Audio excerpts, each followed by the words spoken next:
Hi, my name is Hala Sienna.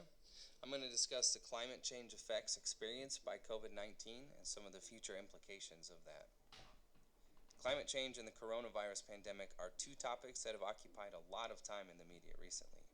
While the world as we know it began to rethink normal this year at the introduction of the novel virus, the virus brought another change with it, a change in environmental factors. Now, present day, we know that climate change is a phenomenon affected by many processes. This change in climate has already caused a diminution in sea ice, has caused acidified oceans, an increase in hurricanes and floods and their frequency, as well as a rise in sea level and unpredictable weather patterns. Now, these changes will continue well into the future unless immediate action is taken. While large-scale change is typically implemented very slowly, the world saw immediate governmental action take place this year when faced with the COVID-19 pandemic. And while the world is facing many problems as a result of climate change, the solutions are as uniquely different as each location is. Broadly speaking, popular solutions include using cleaner energy resources and then removing and storing the atmospheric carbon dioxide. Resources like solar energy, wind energy, hydroelectric, and geothermal energy could be great renewable energy resources. No single resource, of course, will solve our energy problem. It'll take a combination of all these different types of renewables. And while these seem simple in nature, the implementation is actually quite complex and costly. Converting our world's energy resources from fossil fuels to completely renewable resources would take a lot of changes, a lot of planning, and most likely a lot of time. This disease is primarily spread through the coughing, sneezing, physical contact, or just coming within close contact of somebody, say 3 to 6 feet. The world has seen more than 37 million people infected and more than 1,081,000 deaths. Being highly infectious, government authorities have responded to the pandemic in a variety of ways. They've imposed travel restrictions, curfews, and closures, all of which have drastically affected the movement of people, even on a local level. Various sports, religious, political, and cultural events have been canceled for fear of transmitting the disease, and in many cases, only establishments labeled as essential services like hospitals or pharmacies and banks have been able to remain open. And while the pandemic is no solution to climate change, the outcome has resulted in observable changes in our environment. Take, for instance, India. India, the world's second largest country at 1.4 billion people, has recently seen clearer skies. They've also experienced reduced carbon emissions and cleaner breathing air as a result of the recent lockdown. A significant decrease in air pollution has been observed and recorded, and the Central Pollution Control Board of India's Environmental Ministry has reported a 71% decrease in nitrogen dioxide levels. Nitrogen dioxide is a gaseous byproduct of fossil fuel combustion, and that contributes to tropospheric ozone, which is really bad, as well as particulate matter and acid rain. India has recognized an improvement in water quality levels, particularly for the Yamuna and Ganga rivers, to such a degree that the Ganga River is now suitable for bathing and propagation of wildlife and fisheries, which many experts never thought would even be possible. The average water quality index is now at 27 points, compared to previous ratings of 78 to 81 in the cleanest portions of the river. The coronavirus pandemic originated in China and was first made public by the Chinese government on December 31st, 2019. This severely halted production of manufacturing and daily activities by Chinese residents. However, a lot of data has been recorded from the atmosphere above major cities of China. 30 to 50% reduction of tropospheric nitrogen dioxide was recorded above major cities when it was compared to the data from the same months in 2019. Wuhan, the city of origin for COVID-19, was completely shut down during the beginning stages of the coronavirus outbreak, and during that time, their atmospheric NO2 levels dropped 80%.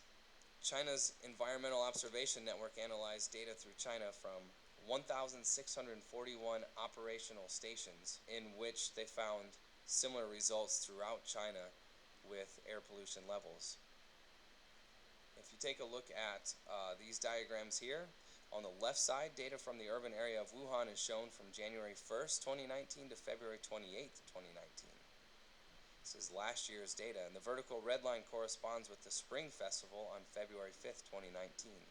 The horizontal dashed line indicates the averages of the quantities before and after this date. On the right side, those graphs show data from the same urban area of Wuhan as from what we see on the left side, and the red vertical line indicates January 23rd, 2020. And that's the day that the lockdown was implemented by the Chinese government. The horizontal dashed line shows the average, or the mean, of the represented quantities before and after this date. And from comparing these graphs, surface concentrations of particulate matter, NO2, carbon monoxide, those all experienced significant decreases in 2020 compared to last year. Sulfur dioxide levels didn't experience any change, and that would most likely be because it's a byproduct of coal combustion, which wouldn't have decreased during those months because they would have needed the essential heating that was supplied by coal. Now, it's important to note that the Clean Air Act of 2018 in China has successfully reduced air pollution levels throughout China during the past 2 years. And as a result, it's possible that some of the data for the early part of 2020 would have already been lower. But data in China since 2013 has shown a consistent decrease of 1 to 2 parts per billion in ozone levels per year, which is nowhere near as much reduction that they've already experienced this year in China. And of course, that's most likely due to the reduced emissions from the pandemic. Now, the United States, like many other countries, has also seen a decrease in energy consumption from the pandemic. And on top of that, the U.S. is on track to produce more electricity this year from renewable power than from coal. And this is due in part to the coronavirus. In the past 10 years, the cost to build wind farms has decreased significantly, as have solar energy, and natural gas prices have reached an all-time low as well. Meanwhile, the use of coal has fallen to its lowest level in recent history. Coal plants often cost more to operate than other energy resources, so many utilities have just cut back on coal usage to save money. So the expected amount of 19% is the nation's energy this year provided by coal. And that's lower than nuclear energy, as well as renewable energy resources like wind, solar, hydroelectric, geothermal, and biomass. And that's great news because from mining to consumption, coal produces more harmful emissions than all other fuel sources. Now, numerous countries have taken the opportunity presented by COVID-19 to take action against climate change. Germany, for instance, Germany has a stimulus plan devoted to $50 billion that funds public transportation, electric vehicles, and renewable energy resources. No money at all was given to combustion engine industries. France is investing $8.8 billion to produce electric vehicles, and they plan to become the main producer of electric cars in Europe. And they're also offering financial incentives for any customers that purchase low-emission vehicles, including electric cars. Another effect of the COVID-19 pandemic has been significantly less air travel. Transportation is responsible for 23% of carbon emissions in the world, and 11% is due to the flight industry. CO2, NO2, O3, particulate matter all have decreased as a result of less international travel, and the pandemic has also shown more people the capabilities of remote working from home. Instead of business meetings in person, teleconferencing has been on the rise, and that may continue to be in the future. As a result of lockdowns due to COVID-19 pandemic, huge decreases in transportation and industrial activity have resulted in a 17% drop in global carbon emissions for the month of April. And even still, CO2 levels reached their highest recorded average in May at 417 parts per million. While there have been many positive effects on the environment from COVID-19, there have also been some negatives. For example, the United Nations Climate Change Conference, called COP26, was set to meet this year in November. The meeting would have involved discussions on changes that each country would make to improve carbon emissions and incorporate economic stimulus plans for COVID-19 that also further their climate change goals. The meeting was delayed by a year, and numerous other environmental conferences and negotiations have experienced the same delays. The World Conservation Congress would have met to evaluate global conservation efforts, but that was canceled. The Convention on Biological Diversity had planned to meet to discuss new global rules to protect endangered wildlife and plants, and that was canceled.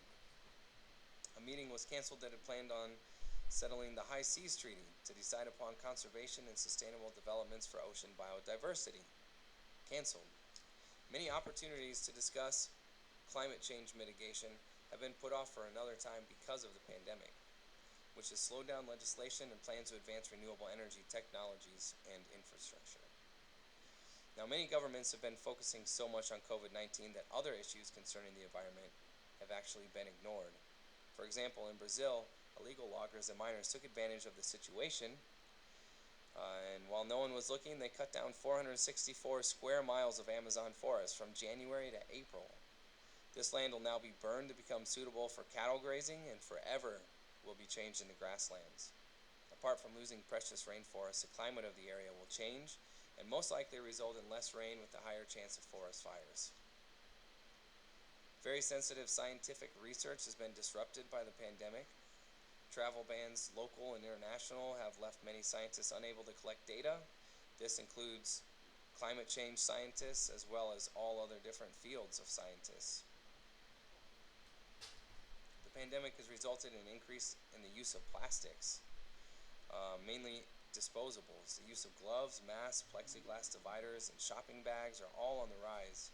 And many restaurants that can no longer have dine-in have increased their container purchases for takeout from restaurants. E-commerce sales have increased as a result. Shipping supplies are being used faster than before, and some communities have even done away with recycling programs just to limit potential human-to-human contact.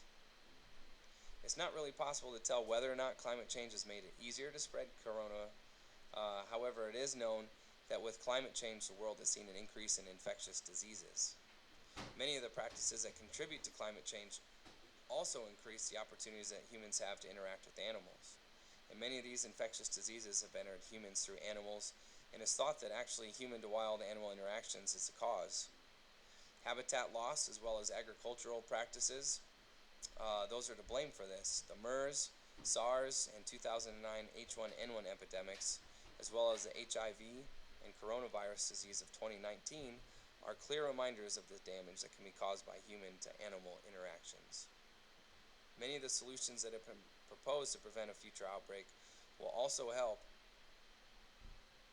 mitigate climate change. Tropical forest edges are a major contributor to novel human viruses, like COVID-19, because of the human-to-animal contact. Human and livestock are more likely to come into close contact with wild animals when timber production and agricultural clearing affects forests. The direct contact increases the risk for disease transmission between animals and humans, and conserving forests would help decrease future pandemic chances and help combat climate change all at once.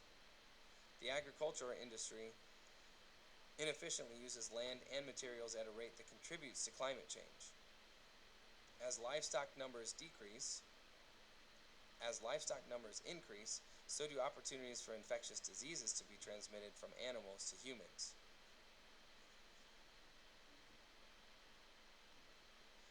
So climate change and infectious diseases have a positive correlation. As climate change continues, the occurrences and severity of animal diseases being transmitted to humans will also increase. And while the world has recognized the importance of changing laws and the way of life to accommodate COVID-19, we must also recognize the same need to mitigate climate change. Rather than react to novel diseases, the world should be proactive. We should prevent the possible transmission of such diseases from even happening. And rather than react to climate change, the world should be proactive in preventing climate change from advancing any further than it already has. While seeking to prevent the transmission of more future epidemics and pandemics, focusing on climate change will actually help slow climate change as well as infectious disease transmissions. While we remain hopeful that adjustments to our way of life due to COVID-19 have shown positive effects on atmospheric pollutants that contribute to climate change, we must recognize that that's not enough. The COVID-19 pandemic has brought with it many responsibilities and mandates that no one had anticipated. While some may believe that these mandates have encroached on specific freedoms, they've also served their purpose to protect people from potential harm, which was the original intent. Such mandates include curfews, the use of personal protective equipment, social distancing, limited hours of operation for businesses, limited group gatherings, testing procedures, and limited travel as well. The majority of the world has been issued these mandates, and most have complied with it. The purpose is to protect individuals, many of whom would not otherwise know or conform to take precautions to protect themselves. And as it relates to climate change, the same measures will have to take place in order for us to see change. Business and residents will need mandates to follow specific rules and procedures. Such laws could pertain to recycling, maybe, or using renewable energy resources, protecting more land and wildlife than before, and limited use of materials or services such as electricity or transportation. While the COVID-19 pandemic has been deadly and a horrible interruption to the everyday lives of people around the world, there have been positive aspects to the Earth's response to less energy consumption. And recognizing the relationship that humans have to contributing to future pandemics, many have urgently called for future changes to renewable energy resources. With change on the horizon, the world has been presented with the opportunity to accelerate change to cleaner, greener energy resources. According to Philip Gass, who's a public policy expert at the International Institute for Sustainable Development, there's a lot of investment that's going to happen within the next 6 months to a year. So there's that opportunity there. If we don't seize it now, we risk losing it and going back to business as usual. And although the coronavirus pandemic was not caused by global warming, its effects are actually worsened by it. Research has shown that COVID-19 cases have been more deadly in areas with poor air quality. In the U.S., more than 150 million Americans live in polluted areas with too high of levels of air pollution. For COVID-19 and future pandemics, this means more deaths simply because of poor air quality. While pollution levels around the world have seen some positive results from the coronavirus pandemic, that's not enough. Analysts have different predictions for greenhouse gas emissions this year, but the International Energy Agency predicts an 8% overall reduction. And our planet would be in great shape if we could just continue this reduction each and every year. It's not less energy that needs to be used, it's just a cleaner energy resource that we need to be using. And without the increased use of renewables, our lives will slowly get back to normal and emissions will return to where they once were. The coronavirus pandemic has shown us that our country and the whole world is able to quickly implement big change when necessary. Our actions do make a difference, and a difference that may actually eliminate climate change if renewable energy resources can be utilized quickly. Thank you.